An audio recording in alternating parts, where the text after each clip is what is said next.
So today guys, we're going to do a small review on the GameSir G7 SC edition. Apparently it's one of the first Xbox design controllers that has Hall effect triggers, and it has Hall effect joysticks as well. So let's see how it is.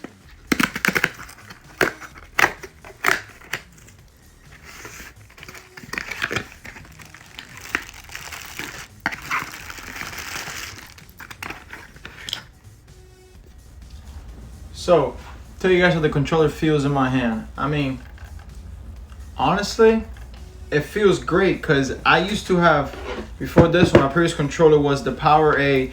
This wasn't even the, this was just the enhanced, because there's a few different versions for this one. There's the enhanced and the advantage, and I just got the regular enhanced with the two buttons down here, which this one feels great, but it's just a little bit too loud. But then if we go back to this one feels great. The triggers here at the bottom is definitely like, the design is definitely like a little bit different.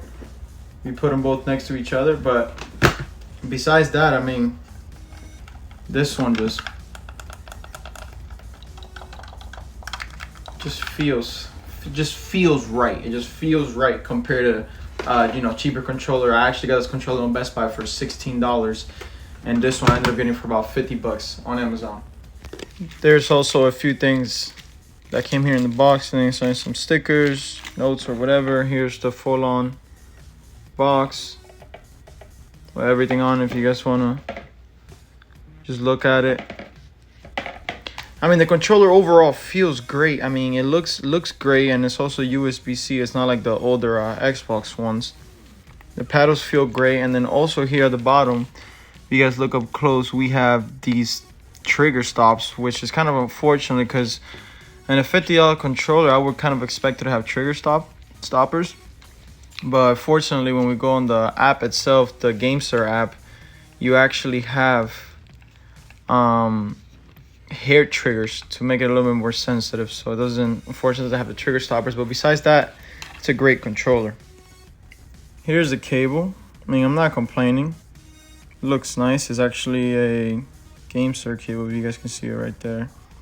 Looks great. I like it. Nice. Here are some of the small stickers that came with it. We also have Ultimate Game Pass for Xbox. And then as well, you're going to have this little note from GameSir that says, "Thank you for your purchase." Very nice. And I guess these are just the instructions and all that good stuff right there. But now let's try out this bad boy, because now we're going to get to the best part. Now on my PC, what I'm going to be able to do with this controller is, this controller is one of the fastest controllers in the world if you overclock it. So if you overclock it to like 1,000 hertz, which is equivalent to less than 1 ms of input delay, we're going to overclock it now, download the app, and see how it goes. Alright guys, so we're going to get to the GameSir app. Correct. So for you to be able to download the app, just go on Microsoft, go to the internet, go anywhere, download it, Microsoft Store, App Store, wherever. Download it. It's not that hard. Alrighty. So as soon as I got into the app, it made me do like a small update for the controller. Make sure the app makes sure that the controller gets red. Okay, and after that, this is the most important part of this controller. So we have this report rate, and oh, my hat's sideways. It's a little twisted, but whatever. Anyway, so you have this report rate. Let me go back to that. That's the profiles. We have this report rate, and then we can change the controller in a certain profile to different rates. So we can go from 250 to 500 to 1,000. So the one thing that's unfortunate is for Xbox players, if you're on Xbox or console, I think when you go to 500 or to 1,000, maybe since it's experimental, the headphone jack might not work. So I'm on PC, I'm connected through USB, so I should be fine. But yeah, I'm gonna put it at 1,000, and then from there you can just go to the controller, say your binds, sticks, triggers, vibration, someone's calling me, all that good stuff. Okay, so we can go over here through all the different settings. We have the triggers, sticks, everything. So one thing that I find kind of interesting is the hair trigger. I think I want to turn that on both of them, because apparently what it is, it just makes the triggers a little bit lighter. So I'm gonna just try it out. try it out. So let's see. We'll see. We'll just try it out, and then the stick drift. I'm just gonna leave it where it's at for now. I'm gonna leave it where it's at. I don't even want to touch anything vibration. I'm gonna leave it where it's at. I usually have my vibrations turned off in my game, so probably won't have to worry about that. And then as well, if you're gonna need to map the controller, it's gonna be right over here. It's gonna be like a little M in the middle, and then you just click the M. It's gonna start moving.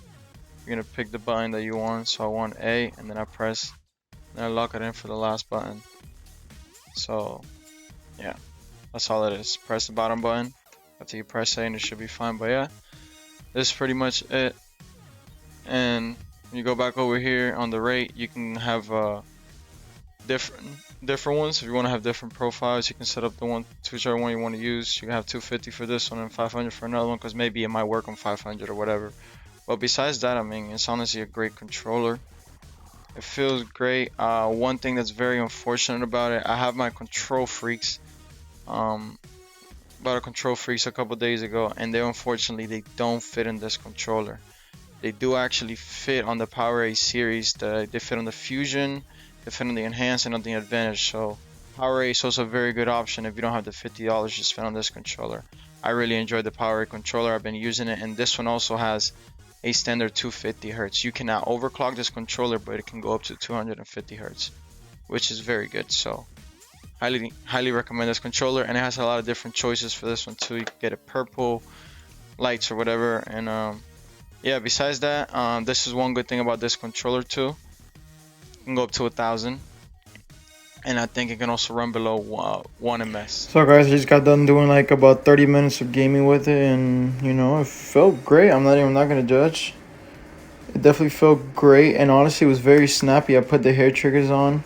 Actually no, I take that back. I actually took the hair triggers off, and I actually adjusted it my own way with the other little bar that was on top of the triggers. You guys adjust it yourselves and see what's better for you guys. But besides that, I mean, it was great. I loved it. It was awesome. Probably give it like a nice little 7.5 out of 10. Love it. And then I'm gonna leave this here for you guys. So at the end, the free Xbox Game Pass that also came with this. So that's it for you guys right there.